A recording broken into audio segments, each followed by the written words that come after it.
गैरप्रकार होऊ शकतो किंवा योग्य उमेदवाराला संधी मिळण्याच्या ऐवजी कुणाच्या तरी सांगण्यावरून संधी मिळू शकते असे अफवा सुरू आहे. तर काय नेमकी भरती प्रक्रियेची पद्धत आहे आणि या सगळ्या प्रक्रियेवर तुमचं वैयक्तिक लक्ष आहे? या पूर्ण भरती प्रक्रिया पोलीस पाटीलचं आपण किती पारदर्शक पद्धतीने करू शकतो तसे करण्याचा प्रयत्न केलेला आहे.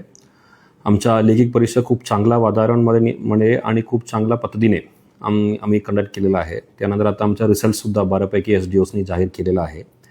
आता पुढच्या 1-2 आठवड्यामध्ये आपण विद्यार्थीच्या मुलाखती कसे का होणार आहे, तोंडी परीक्षा त्यासाठी सुद्धा आम्ही शेड्यूल जाहीर करणार आहे. यामध्ये कुठलाही प्रकारचा गैरव्यवहार होणार नाही आहे याचा दक्षता मी सुद्धा घेत आहे.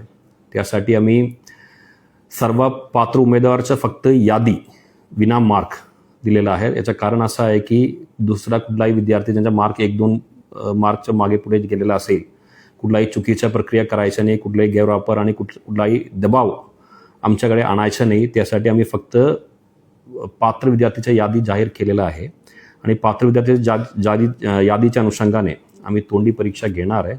आणि एकदा तोंडी परीक्षा झाल्यानंतर आम्ही लेखिक परीक्षा आणि तोंडी परीक्षा हे दोन्ही पकडून आम्ही गावनिहाय यादी प्रसिद्ध करणार आहे.